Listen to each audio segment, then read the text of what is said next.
All right, so this process is pretty straightforward. All I'm gonna do is drill a small hole in the right spot and then CA glue, tap in the little dot and scrape it clean. All I'm using is a regular old, knocking things around, regular old drill bit, but I put a little flag on it so I know my depth. I like doing big flags. Some people like little flags. So anyways, I have those, and then I'll get my dots all out. I got a couple out here because I had to remeasure to make sure I had the right size. I'm using kind of abalone dots. I'm using abalone down the edge to match the pot, that kind of greenish, bluish, everything there. I've been tempted to put white mother of pearl dots in the strawberry, but I think it might be distracting because there's nothing else in that carving like that. If there was one other element, maybe, but there's nothing there. So I may just put some white little flecks of paint in there in the end. We'll see. But first, let's just drill some holes. Before I drill the holes, I'm going to use a bird cage awl to start my hole to make sure I don't drift anywhere with that drill bit. So let me grab that, and we'll do this. Now, this tool is actually a gift from a friend of mine who had passed away a couple years ago now. I have a few of his tools, and they're very special to me. So if you ever see me use these, I'll tell you when, but they always remind me of him. He was a character. So I'll probably tell some stories about him at some point. He's kind of one of the wildest men I knew in society. But yeah, really, really cool guy. His name was Cam Toller, for those that are curious. Lived in Louisville, Kentucky. And he was a woodworker and a dad. But like I said, he was also kind of a wild dude. He would fight anybody over anything. He's a riot. Anyways, my only last little bit, I think, as I'm curious if I should put one on the 5th peg. Normally you might have one on the 5th peg, especially you'd have it on the front. But since there's going to be a tuner right here, I think it's kind of silly to put a dot right there. I can always add one later if I want, but I just don't want to put it around that crest and kind of ruin the design element of that crest. So we'll drill our holes and tap in our dots.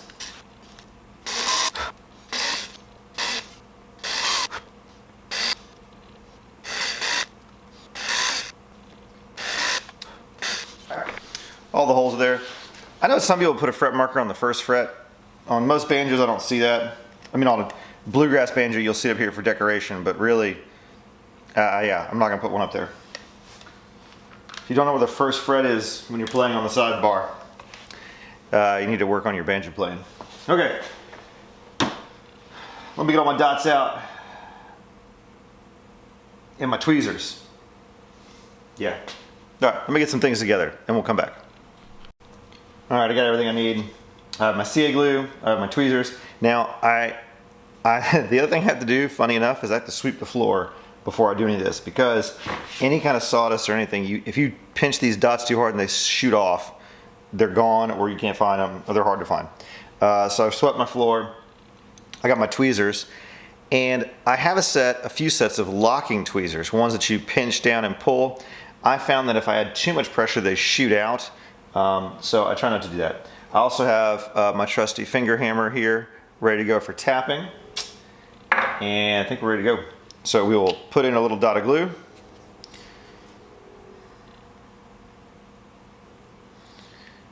And I like to do a few at a time. So I just put in a little dot. I changed my mind and put a hole in the 5th peg. I think it just needs to have a visual kind of a line drawn through it, continuity wise.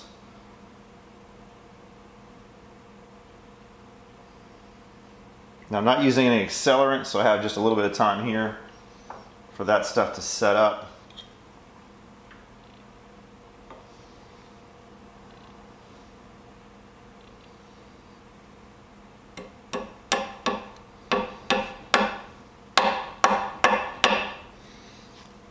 That's one done.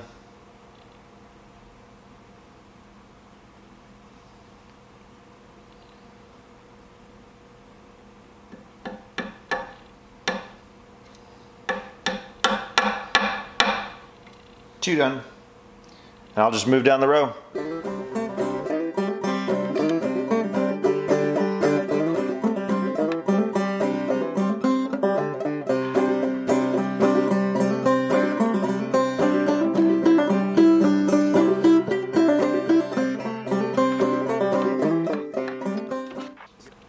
There we go. So that little color I think matches really well with our pot. And all of our little dots are in place. Now once again I said I was going to put, you can see some stippling on there. Where's the strawberry? There you go. I was going to put the white dots on the strawberry so I marked out where they would go. But I just think that's going to be so distracting to have all the white there right now. So once I finish it I can put some white paint on there. And if I don't like it I can take it off. So we'll go forward with that.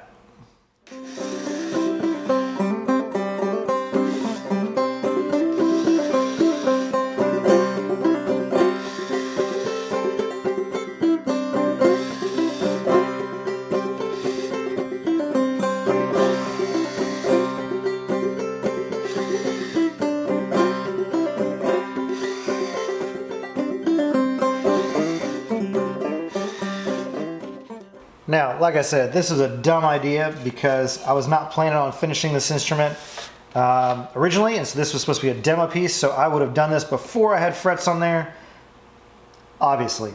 So now, though, we're in this situation. I've got them all drilled out. I've got pieces to inlay in there or to drop in there, and then I have to do the really annoying thing of scraping and sanding with the grain and not damaging the fingerboard or the frets. So that should be what we call fun. So I'm going to test fit these and then just glue them in.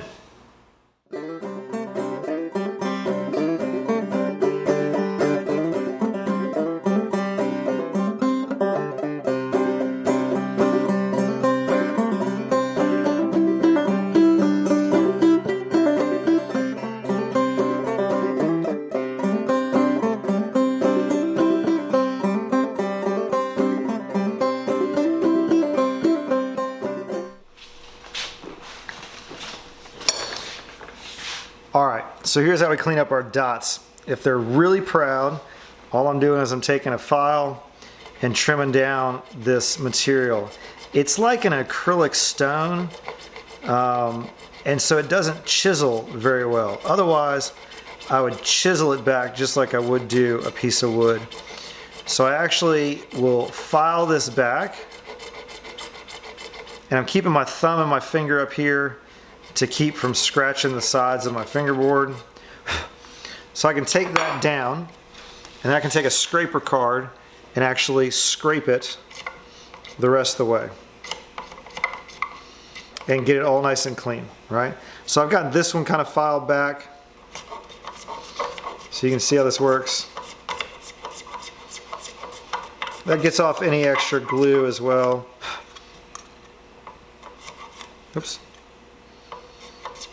There we go.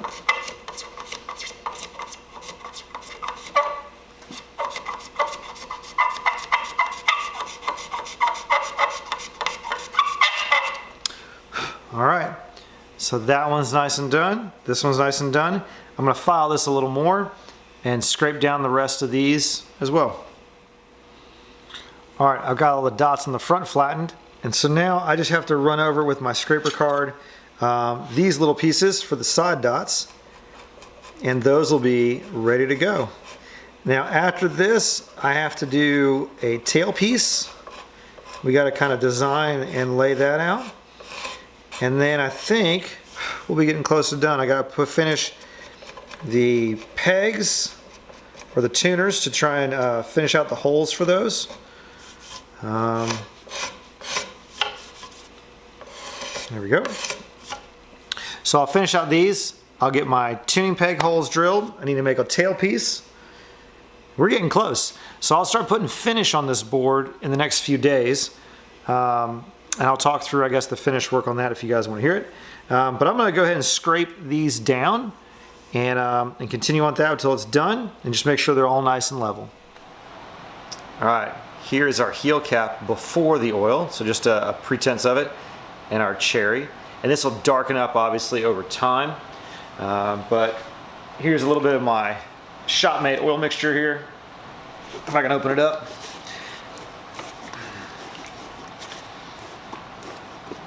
And you guys can see what this looks like.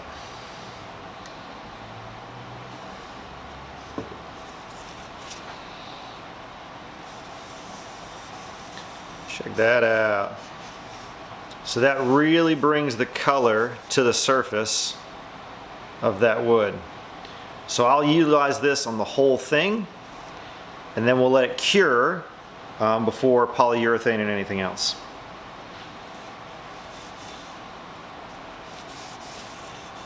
Yeah, check out that red. If you could focus on it, there you go. You can see how that's going to start popping that color. Woo, it's exciting. All right, well, let me get to this and I'll show you at the end here, or you can just watch it happen.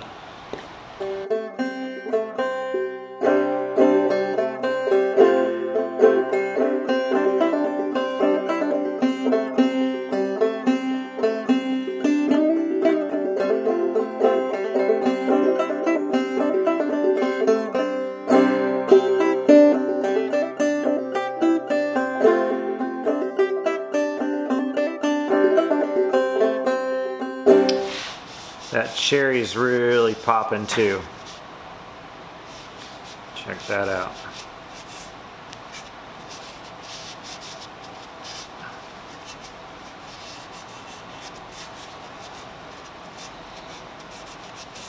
Okay. So I'll do the rest of it. Now this part is kind of dicey.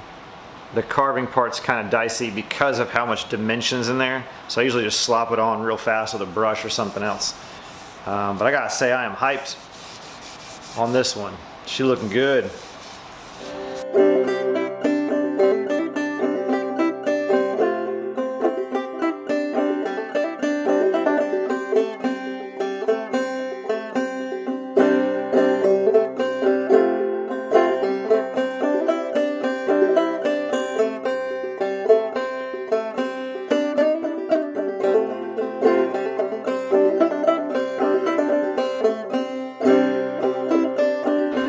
All right, so there's most of our carving stuff.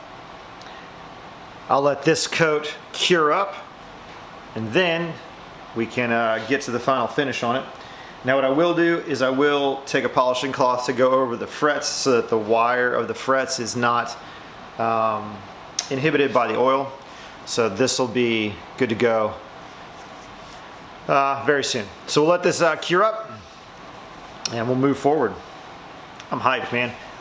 You can get a detail of these dots. There you go. We got some fun little stuff going on in there. Okay, let's hang it up to dry.